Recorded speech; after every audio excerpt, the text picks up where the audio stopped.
بسم الله الرحمن الرحيم. الحمد لله الذي هدانا لهذا وجعلنا أمة محمدية وأكرمنا بالقرآن الكريم، والصلاة والسلام على أشرف الأنبياء والمرسلين، والحمد لله رب العالمين. أما بعد، السلام عليكم ورحمة الله تعالى وبركاته.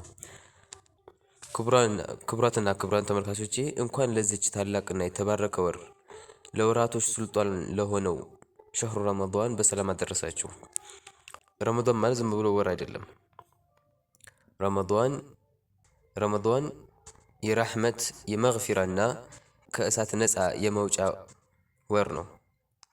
አላህ ሱብሓነሁ ወተዓላ ለነቢያችን ሙሐመድ ዓለይሂ ሰላቱ ወሰላም ከሰጣቸው ታላላቅ ዘላለማዊ ተአምራት ማለትም ሙዕጂዛዎች መካከል ዋነኛውና ትልቁ ተአምር ቁርአን ነው። ይህ መመሪያችንና የልባችን ብርሃን የሆነው ቁርአን መውረድ የጀመረው ደግሞ በዚች የተባረከ ወር ውስጥ ነው።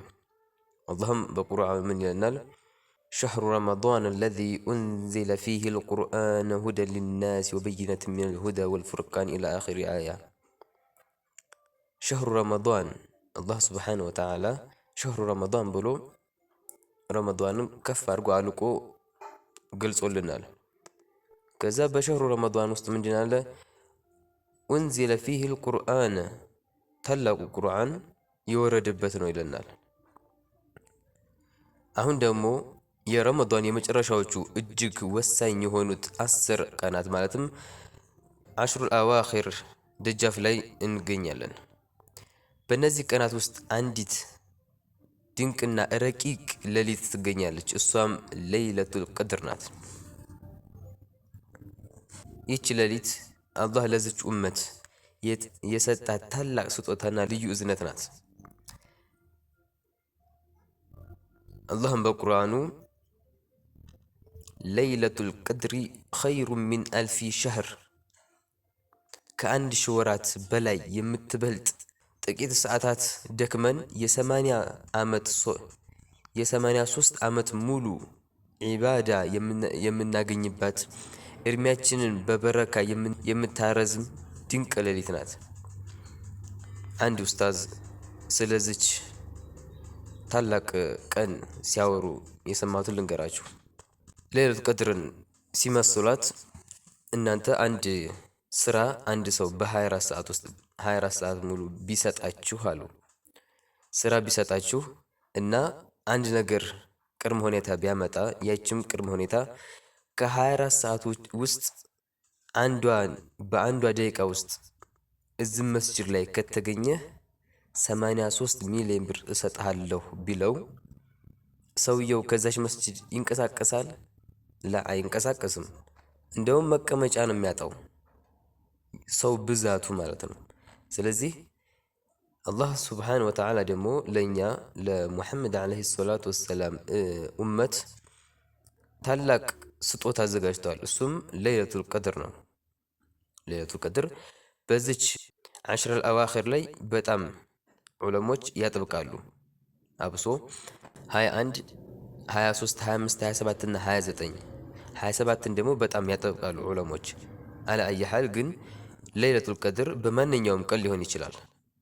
ሐታ የመጀመሪያው ቀን ሊሆን ይችላል፣ 3ኛው፣ 5ኛው፣ 15ኛው ቀን ሊሆን ይችላል። እኛ ግን ይህን ረመዳን በዒባዳ ልናሳልፈው ይገባል።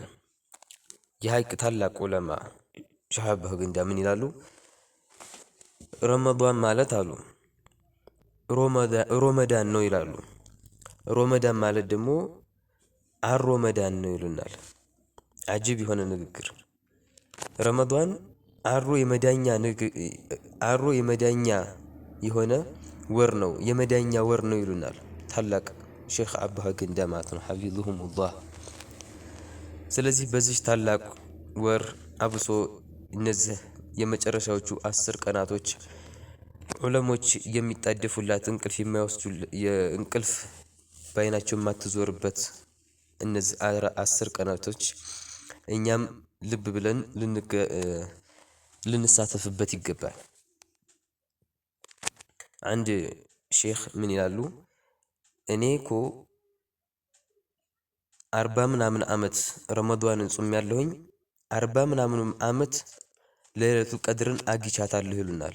እንዴት ሲባሉ ረመዷን ከገባ ጀምሮ አንድም ቀን ተኝቼ አላውቅም ነበር ይላሉ። ለይሉን ማለት ነው። ለይሉን አንድም ቀን ተኝቼ አላውቅም ነበር ይሉናል። በሌላ ነቢዩ ዓለይሂ ሰላቱ ወሰላም ሐሰን ረዲየላሁ አንሁ በዘገቡት ሐዲስ ምን ያሉ በየሌሊቱ አላህ ሱብሓነሁ ወተዓላ በሺዎች የሚቆጠሩ ሙስሊሞችን ከጀሃነም ነፃ ያወጣል ይሉናል። በሌላ ዘገባ ደግሞ 60,000 በሌላ ደግሞ አልፈ ማለትም 1 ሚሊዮን ተብሎ ተጠቅሷል። ይህንን ኢትቁ ሚነናር ከሚባሉት እንድንሆን ለይሉን በዚክር በቁርአንና በሶላት አለ ነቢይ ልናሳልፈው ይገባል። በለይለቱል ቀድር ሌሊት አላህ ሱብሓነሁ ወተዓላ መላኢካንና ጅብሪልን ዓለይሂ ሰላም እንደሚወርዱ ይነግረናል። ምን ይላል በሱረቱል ቀድር ላይ ተንዚሉል መላኢከቱ ወሩሑ ፊሃ ማለትም መላኢኮችና ሩሕ ሲባል ጅብሪል ዓለይሂ ሰላም ነው። መላኢኮችና ጅብሪል ዓለይሂ ሰላም በሷ ውስጥ ይወርዳሉ ማለትም በምድር ላይ ይወርዳሉ ይለናል አላህ ሱብሓነሁ ወተዓላ። ይህች ለይለቱል ቀድር የምትባለው ደግሞ አላህ ሱብሓነሁ ወተዓላ እንደነገረን ህየ ሐታ መጥለዒል ፈጅር እሷ እስከ ጉህ መውጣት ድረስ ሰላም ናት። ጉህ ፈጅር እስከሚፈጅር ድረስ አካባቢው ጸጥ ያለ ሰላም የሆነ ነው ይሉናል። በዚህም ልናውቅ እንችላለን ማለት ማወቅ እንችላለን። አካባቢው ረጋ ያለ ከሆነ ሰላማዊ ለይል ከሆነ ለይለቱል ቀድር ነው ማለት ነው። ብዙዎች በዚህ ለይለቱል ቀድር ነው ዛሬ ቀኑ አምሯል ይላሉ። አንዳንዴ በዚህ ሊታወቅ ይችላል። ያ አዩሃ አለዚነ አመኑ ሀል አዱሉኩም ዐላ ቲጃረቲን ቱጂኩም ሚን ዐዛቢን አሊም። አላህ ሱብሓነሁ ወተዓላ በቁርአኑ ምን ይለናል? እናንተ ያመናችሁ ሰዎች ወይ ከአሰቃቂው ቅጣት የምታድናችሁን ንግድ ላመላክታችሁን ይልናል አላህ ሱብሓነሁ ወተዓላ በቁርአኑ ላይ ማለት ነው። ከመላከተን ንግዶች መካከል አሁን ያለንበት ወር ረመዷን፣ በዛ ላይ ደግሞ ለይለቱል ቀድር የሚጓጓለት አሽረል አዋኺር ላይ ሆነ ማለት ነው። እነዚህ 10 ቀናቶች የምንነግድበት ኢትቁ ሚነናር የምንባልበት ሊሆን ይገባል። አላህ ሱብሓነሁ ወተዓላ ትእዛዙን ለሚከተሉ ሰዎች እንዴት ያለ ደስታ እንደሚሰጥ ተመልከቱ። መመሪያውም በቁርአን ውስጥ ይገኛል። ልክ ከላይ እንዳወራሁላችሁ ማለት ነው። ታላቅ ውጤት ከፈለጋችሁ ቁርአንን ክፈቱና የአላህ ሱብሓነሁ ወተዓላ ትእዛዝ ተከተሉ። እንዲሁም የተከበረው ቅዱስ ቁርአን ማብራሪያ የሆኑት ነቢይ ዓለይሂ ሰላቱ ወሰላም ከነሱ አንደበት የፈለቁ ሐዲሶችን መከተል በቂ ነው። አላህ ሱብሓነሁ ወተዓላ ሁልጊዜ በነቢዩ ሱና ላይ የሚያጸናን እውቀታቸውን የምንይዝ የነቢዩን የሶሐቦችና የአህሉል በይት ፈለግ የምንከተል ወደ እርሱም የምንደርስ እንዲሁም ይህን የተባረከ ቀን ማለትም ለይለቱል ቀድር ከሚያገኙት አላህ ያደርገን እላለሁኝ። جعلني الله وإياكم من الذين يستمعون القول ويتبعون أحسنه. بارك الله فيكم والسلام عليكم ورحمة الله.